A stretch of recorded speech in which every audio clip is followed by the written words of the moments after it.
Hello, my name is Dan Fleyshman. So today we're going to go over some intense, diverse crypto discussions.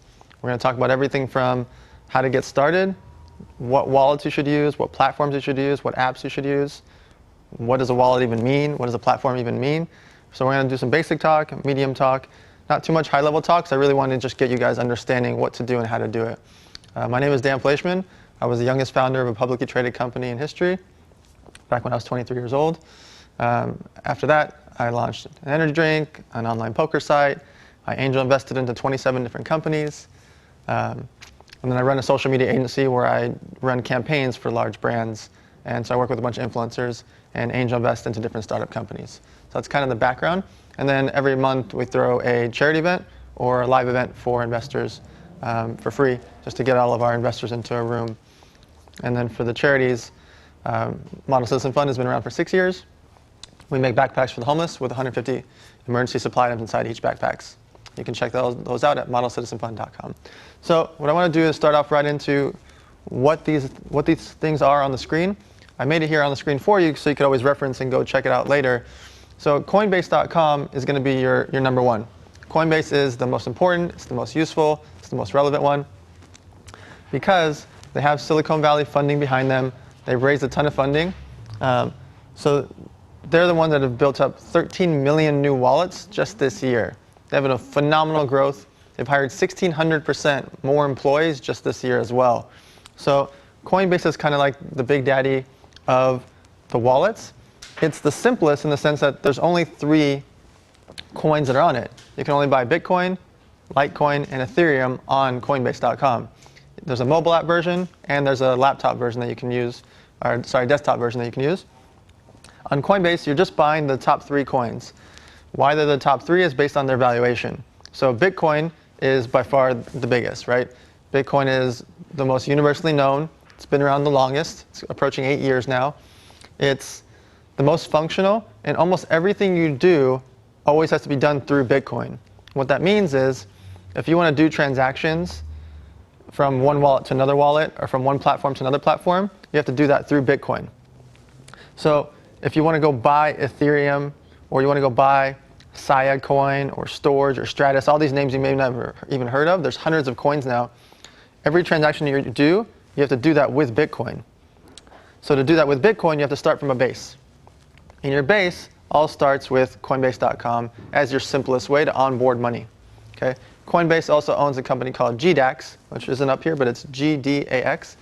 GDAX is the fancy platform version of Coinbase, where it's kind of like Bittrex and Poloniex. GDAX is a really functional platform where you can trade coins. I prefer to buy my coins on Coinbase and then send it to Bittrex, Poloniex. There's also Bitfinance, as we said, GDAX. There's a lot of different platforms, but these are kind of your main ones, your stables.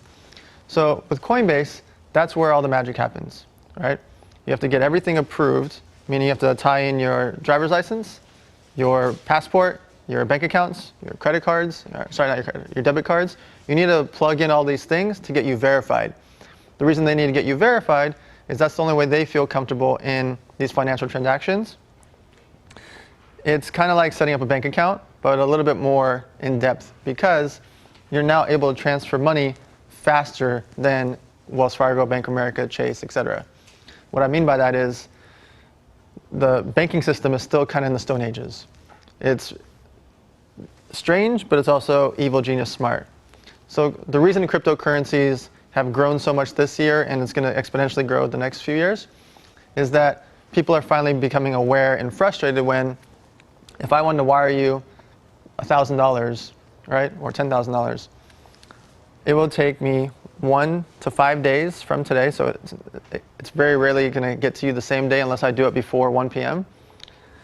It's going to cost me $35 on average to send you that wire. And so because of that, people are frustrated that for me to send you $1,000 or $10,000 type wire, it's going to take 1 to 5 days from now, sometimes longer if it's international. That's insanity. Where I could send you Bitcoin and it's going to get to you in 10 seconds or 5 minutes, depending on the amount. Most of the time, it's going to get to you in about a minute. So it's going to get to you in a minute, and it's going to cost me a couple dollars, whether I send you $1,000, $10,000, or $10 million, the transaction fees are much, much less than your traditional like American Express, Visa, MasterCard type things. So cryptocurrency is not just a store of money. It's also kind of a esoteric, like deep thinking thing that it's a faster, better version for the entire banking system. It's a way for people to now have their money fast and furious in their phones that they could just send to each other. Or I can write it down. I could write down my Bitcoin code or my Ethereum code on a napkin and hand you $40 or $40 million, and it's just letters and numbers on a code.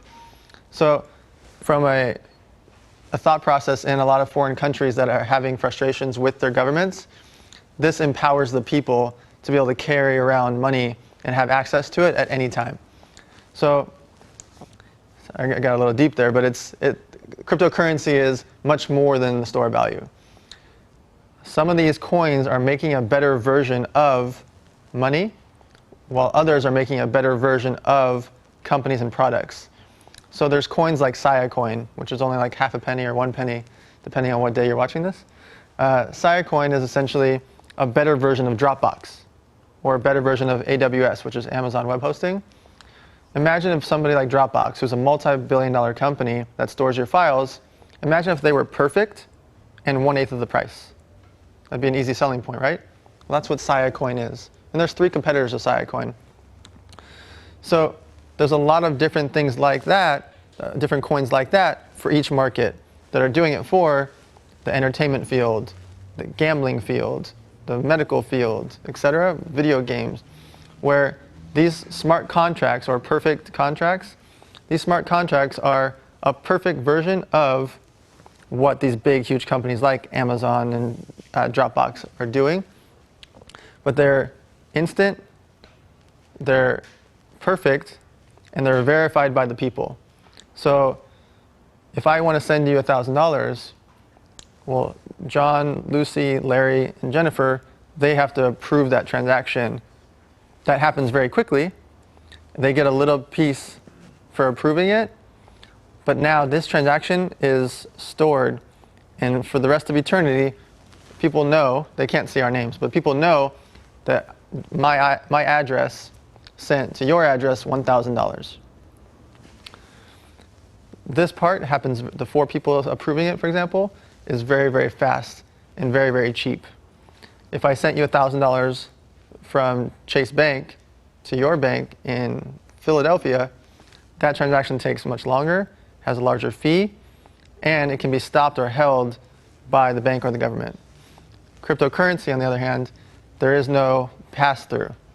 There is no intermediary that can stop us. The banks can't stop us. The government can't stop us. You're still going to be taxed. I'm not saying like screw the man. I'm not saying get around the IRS. What I'm saying is you're removing the middleman that's making things slow on purpose. The reason that the big banks make it slow is that they're floating the money. What floating the money is, if I wired you $10,000 and they make 0.001%, let's call it on interest, that's not that much money. But when 25 million people in a week wire that kind of money and they make 0.001% across billions of dollars, well, 0.001% over $1 billion is $1 million or $2 million. And there's tens of millions of transactions happening, so you can do the math of why these banks are making tens of millions or hundreds of millions of dollars a week just holding on to our money. So have you ever tried to go to a bank and you deposit a check and they say, oh, it's going to be a 5 to 7 day business hold? Why? It's 2017, 2018. Like, why would anything take 5 to 7 days to be approved by humans at the bank? With this, John, Lucy, Jennifer, and Sally, they can approve it for me in seconds. So that's the kind of the esoteric thing behind cryptocurrency. So you're going to go to Coinbase.com. You want to download the mobile app. You want to make sure you get as much information on there as possible so that you're verified. Once you start doing transactions, they'll bump up your approval rating so you can do larger and larger ones. But what's important is your privacy. You do not want to tell everybody that you're using Coinbase. You don't want to tell everybody what your codes are.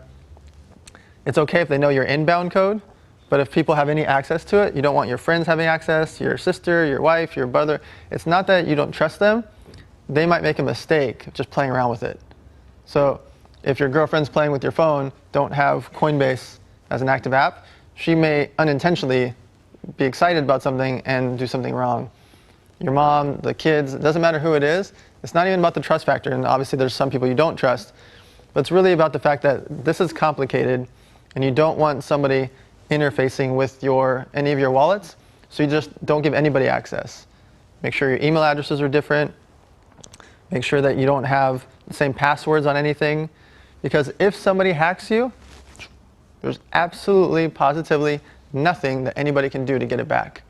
If I send you $1,000 of Bitcoin, there is no way to reverse that transaction. If I go to a clothing store and buy $1,000 with Bitcoin, there's no way for me to reverse that transaction. If I do it with my Amex, I can just charge it back, right? So if you send somebody $1,000 of Bitcoin, make sure you send it to the right address and you do it perfect. You're mostly just going to be doing a copy and paste of the code, or you're going to be doing it of the QR code. When you copy and paste, just make sure the first letter and the last letter are the same and there's no spaces. Because if you see that 24, 28, or 32 letter type code, you want to make sure that you copy and pasted it correctly. Don't rush. Some people like copy and paste, go click, and all of a sudden they're going to send out the Bitcoin because they want to do it fast. Just make sure you do it properly. It takes you an extra 5 or 10 seconds to make sure that it's the right code that matches up, because once you push send and confirm, that's it. It's off to Never Never Land. Bitcoin is gone. On the other side, that person's going to get a notification. The notification will come in a few seconds or a few minutes, depending on what time of the day or what's happening or what kind of wallet or platform that they're using. You're going to get verifications on both sides once it gets into their wallet. Once that happens, the transaction is complete. Okay? Coinbase sometimes takes longer because they've gotten 100,000 accounts a day now. On Thanksgiving, I think they got 300,000 new accounts in one day.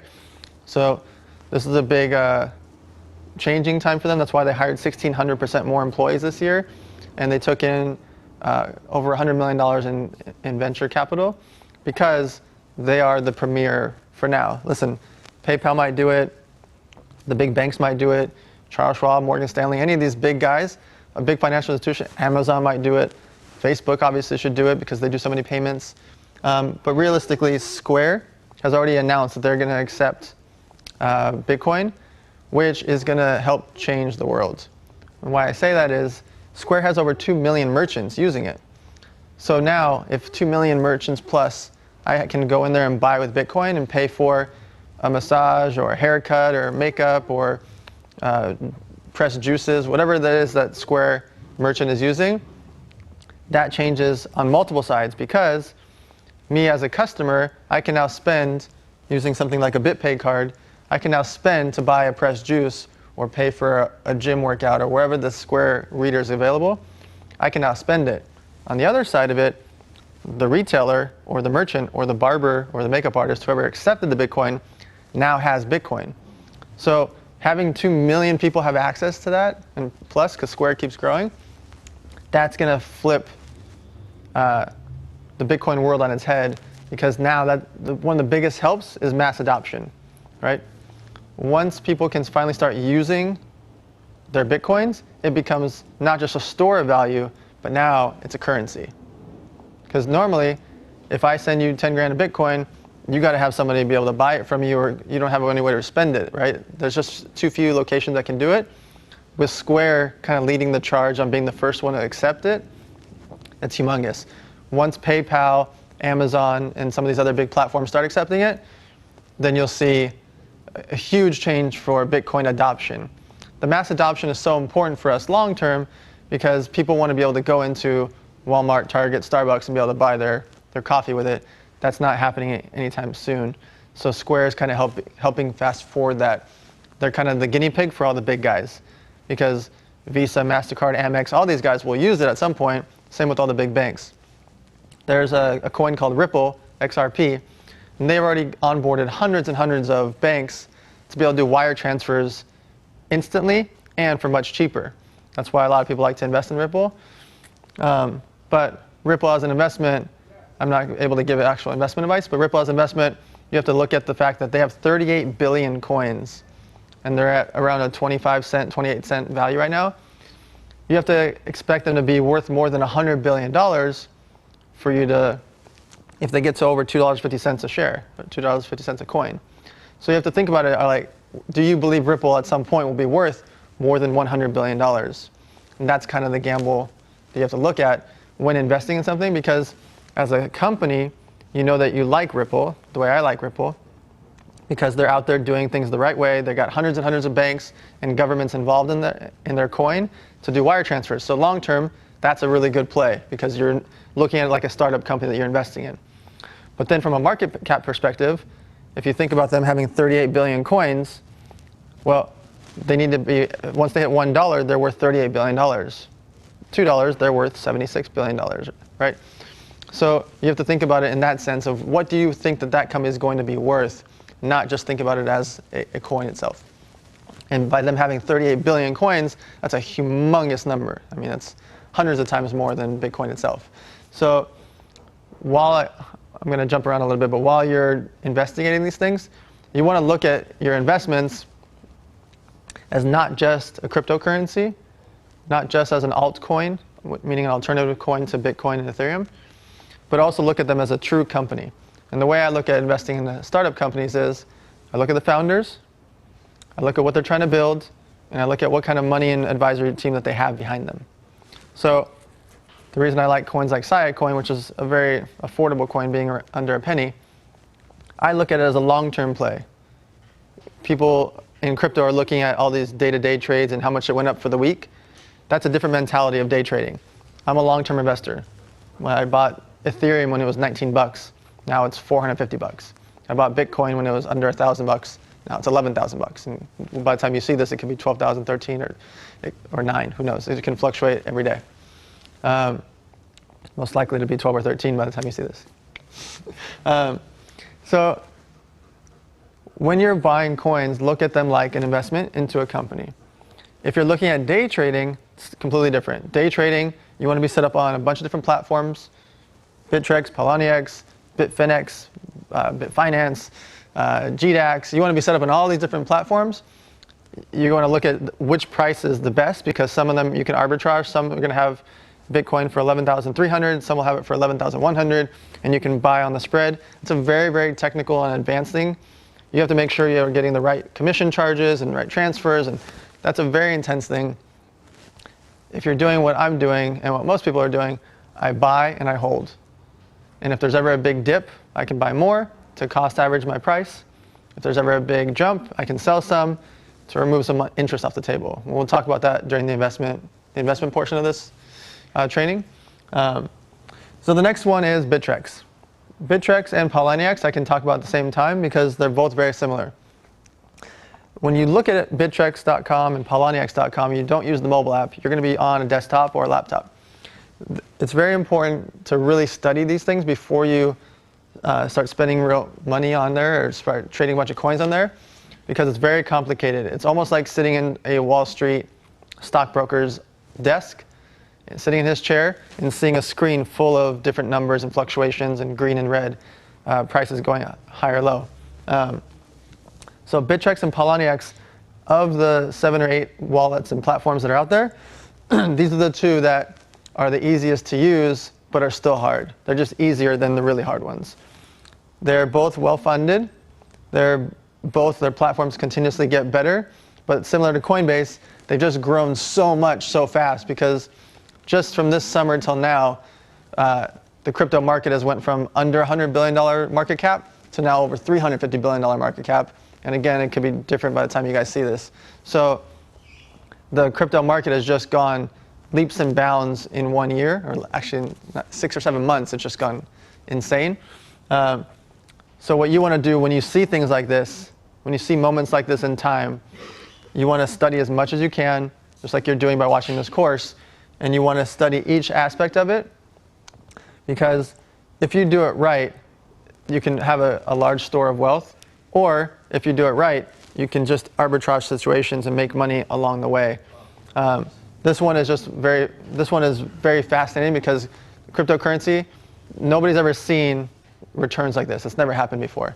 Nobody's ever seen, normally for a hedge fund, if a hedge fund manager promised a rich guy or girl 11% for the year, I mean, they would let them babysit their kids. I mean, that would be like, they'll send them all their money and they're like, oh my God, 11% for the year, that's amazing. If Bitcoin doesn't go up 11% in 10 days, people are like, It's like a normal weird thing in the cryptocurrency space that people are normal and expecting these huge 5%, 10% swings. So because of that, you want to understand the hype, but it doesn't mean you have to buy into the hype. You want to invest an amount that you can afford, which again, we'll go into the investment section later. But it's important for you to be aware of everything that you're doing and then start picking out amounts of things that you like, amounts of coins that you want to buy, and deciding for yourself whether you want to trade or hold. So the next one is BitPay. BitPay is like a debit card from Visa that you can use as a wallet to store your Bitcoins, but then you could spend it like normal money, which is great. So if you have, let's call it $4,000 on your BitPay card, you can now be at Starbucks at the gas station or buying a t-shirt, and when you swipe your card, it looks like a normal Visa, it says BitPay on it, and it transacts for you so that the store, all they see is Visa. They don't see Bitcoin. They just see normal US dollars. There's international versions and competitors to BitPay. BitPay is the one I like because, again, I like companies with a lot of funding behind them, some real advisors behind them, and a real team. The next one is called Bread. The Bread wallet is just a fast, easy way for you to store money on your phone. It has a 6-digit code that you just save in there. And it's just one of those wallets that you're not doing any trading there. All you do is you send your Bitcoin in, and it's somewhere you can just hold money and be able to have that Bitcoin really accessible to you. So if you ever want to send it to somebody, it's just a really fast, easy way. It's the same thing you can do with Coinbase and BitPay. Bread is just one of those ones that I like a lot because it's very, very cheap fees. It's really fast. It's a really pretty platform. They got funding behind them. It's just a functional way for you to store Bitcoin. You can always store your coins on a Trezor, which is like called cold storage, which is where you're holding it offline. But that's when you're going to be doing larger amounts. So if you have more than 5 or 10 grand, you want to start considering holding it in a cold storage. You can use somebody like a Trezor wallet, where you'll transfer your Bitcoins onto Trezor, and then keep that Trezor wallet stored somewhere really safely. Square is not somewhere where you hold Bitcoin yet, but they are starting testing with some of their 2 million plus retailers are accepting it. So Square is just something you want to be prepared for, that if your business does accept Square, it's somewhere useful for you. The Cash App is also just started testing as well. So Cash App is going to start allowing people to use Bitcoin. Again, that's somewhere that just like a PayPal type that you want to have using it, but it's not ready for you yet. I just want you guys to be aware of Square and Cash App are going to be accepting US dollars to Bitcoin. And it's an easy way for people to be able to keep it on there. The last thing on here, before we go to the next video, is coinmarketcap.com. So CoinMarketCap is the best, fastest, easiest way for you to see in real time what the pricing is based on them. Each of these exchanges, they have different prices. So if Bitcoin is 11,000 here, it could be 11,200 here, and it could be 11,400 here. This is going to be the closest average of the main wallets and the main exchanges, the main platforms. So CoinMarketCap.com, I check it every morning and every night, and sometimes in the middle of the day because it's fun. It's the most functional site. It'll show you each coin in order of market cap valuation. You can click on it, and it'll let you dive in to see how much it went up or down in a day, how much it went up or down in a week, a month, a year. Those graphs can kind of show you the evolution of what's happened with the coin. So you can do a bit of studying yourself. And then within the exchanges, you can do the same thing when you really deep dive into coins that you like. So during the investment part, we'll start talking about why you should invest in certain coins, what do you care about, and we'll go from there.